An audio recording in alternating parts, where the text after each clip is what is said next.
छोले भटुरे आपण अनेक वेळा बनवतो आणि दरवेळेस काहीतरी वेगळं ट्राय करायचं असेल दसऱ्यानिमित्त तर तुम्ही या प्रकारचं छोले भटुरे बनवू शकता। साधे सोपे पण अगदी स्वादिष्ट असे छोले भटुरे नक्की ट्राय करून बघा। हे पहा मस्त असं ग्रेव्ही आली आहे छोल्याला आणि टेस्ट अगदी पंजाबी छोल्यासारखी येईल। तेही कमी वेळामध्ये भिजत ठेवले होते, 1 तासभर मी छोले भिजत ठेवले होते गरम पाण्यामध्ये आणि ह्याच्यामध्ये चहा पावडर टाकून आता कुकरला 4 ते 5 शिट्ट्या करायला ठेवूया। तोपर्यंत आपण भटुऱ्यांचं पीठ मळून घेऊ। मी 2 वाट्या मैदा घेतलाय। भटुऱ्याचं पीठ आपल्याला मळून ठेवायला 1 तासभर ठेवावं लागतं, त्याच्यामुळे आधी आपण भटुऱ्याचं पीठ मळून ठेवूया आणि नंतर छोले करू। 2 वाट्या मैदा, 1 वाटी गव्हाचं पीठ आणि अर्धी वाटी किंवा 2 ते 3 चमचे रवा घ्या, बारीक रवा, पाव चमचा बेकिंग सोडा आणि चवीनुसार मीठ। याच्यामध्ये असा गोल खड्डा करून त्यात 2 ते 3 चमचे दही घाला। दह्याने फर्मेंटेशन छान होतं आणि भटुरे अगदी सॉफ्ट बनतात। आता 2 ते 3 चमचे कमी आंबट असं दही टाकून घ्या आणि हे छान मिक्स करून घ्या। दह्यामध्ये सोडा, मीठ आणि रवा, गव्हाचे पीठ छान मिक्स झालं पाहिजे। या प्रकारचं घट्टसर असं पीठ मळून ठेवा 1 तासभर तरी। जर तुम्हाला वेळ नसेल तर अर्धा तास पीठ भिजवलं तरी चालेल, पण हलकं कोमट पाणी घ्या आणि त्यात अर्धा तास पीठ मुरवत ठेवा। एक वरतून चमचाभर तेल टाकले म्हणजे पीठ छान सॉफ्ट होईल आणि आता याला असं झाकून ठेवूया। तोपर्यंत आपले छोले आता छान शिजलेत। हे चहा पावडर मी टाकलं होतं। चहा पावडर नाही टाकायचं असेल तर तुम्ही चहा पावडर गाळून त्याचं पाणी टाकू शकता। चहा पावडर उकळून घ्या आणि त्याचं पाणी टाका किंवा या प्रकारे पोटलीमध्ये बांधून टाकलं तरीही। चहा पावडर फक्त रंग छान यावा छोल्यासाठी त्याच्यासाठी आहे, त्याच्या व्यतिरिक्त चहा पावडरची काही उपयोग नाही आहे। 1 चमचाभर जिरे, 2 चमचे धने, दालचिनी आणि 4-5 मिरे हा मसाला भाजून घ्यायचा आहे आणि पावडर करून घ्यायचा आहे। हा मसाला खूप छान लागतो। आता कढईमध्ये मी 2 चमचे तेल टाकले, त्यात आलं लसूण छान परतून घ्या। आलं लसूण थोडंसं परतल्यानंतर तमालपत्र आणि कांदा बारीक कापून घेतला आहे। कांद्याची पेस्ट वगैरे काही नाही केली आहे। आता याला छान लालसर होईपर्यंत परतून घ्यायचं आहे। शक्य तितकं बारीक कांदा कापा म्हणजे लवकर परतला जातो। 2 ते 3 मिनिटं परतल्यानंतर त्यात आपण बारीक कट करून घेतलेला टोमॅटो टाकला।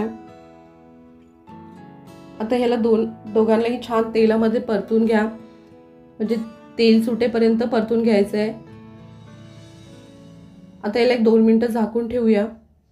हे पहा कांदा आणि टोमॅटो छान सॉफ्ट झालाय आणि साईडला तेल पण सुटलंय। आता आपण याच्यामध्ये मसाले टाकून घेऊया। जो मसाला आपण तयार केला होता ते 2 ते 3 चमचे मसाला तुम्ही वापरा। हा मसाला बाकीच्याही भाज्यांना वापरला तरी चांगला लागतो। 2 चमचे लाल तिखट, 1 चमचा काश्मीरी लाल मिरची पावडर थोडासा रंग चांगला येण्यासाठी, 1 चमचा गरम मसाला, अर्धा चमचा हळद आणि चवीनुसार मीठ। हे सगळे मसाले तेलामध्ये छान परतून घ्यायचे। हे पहा थोडंसं पाणी टाका म्हणजे मसाले जळणार नाही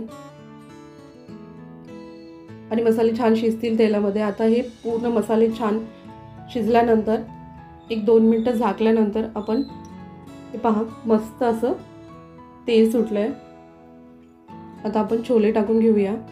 छोले छान परतून घ्यायचे आणि जे पाणी होतं कुकरमध्ये तेच तुम्ही वापरलं तरीही चालेल। जर तुम्हाला ते वापरायचं नसेल तर तुम्ही दुसरं गरम पाणी टाका आणि ग्रेव्ही थोडीशी दाटसर होण्यासाठी आपण छोल्याला स्मॅश केले म्हणजे ग्रेव्ही छोल्याची अगदी दाटसर होती, पाणी पाणी दिसत नाही साईडनी। छोले शिजलेले आहेत तरी 5 मिनिटं झाकून ठेवल्यानंतर हे पहा मस्त असे चमचमीत छोले तयार आहेत। जर तुम्हाला अजून दिसायला छान किंवा अजून टेम्पटिंग बनवायचे असतील तर थोडासा आपण वरतून तडका मारला आहे। लसूण, हिरवी मिरची, काश्मीरी लाल मिरची पावडर, ह्यानी रंगही छान येईल आणि चवही छान येईल। दिसायलाही असे मस्त चमचमीत पंजाबी स्टाईल छोले तयार आहेत। आता आपण भटुरे तयार करून घेऊया। साधारण अर्धा तास मी भिजत ठेवलं होतं हे पीठ। हे पहा अगदी सॉफ्ट पीठ होतं तयार। ह्याला पीठ वगैरे लावायची गरज नाही किंवा तेलही लावायची गरज नाही आहे। हव्या त्या आकारामध्ये तुम्ही आता भटुरे लाटू शकता। जसं आपण लाटले ह्या प्रकारे किंवा गोल तुम्ही तुमच्या आवडीनुसार थोडेसे हलकेसे जाडसर लाटा. भटुरे थोडेसे जाडसर असतात. हे पहा, हे गव्हाचं पीठ वापरलंय. तुम्ही पूर्ण गव्हाचं पीठ वापरू शकता किंवा पूर्ण मैदा वापरला तरीही चालेल, किंवा अर्धा अर्धा जसं आपण वापरलंय त्या प्रकारेही.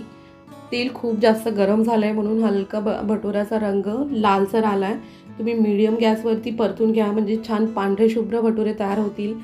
तुम्हाला माझी रेसिपी आवडल्यास चॅनलला लाईक, शेअर, सबस्क्राईब करायला विसरू नका. हे दिवसभर ठेवलेत तरीही भटुरे अगदी सॉफ्ट होतात.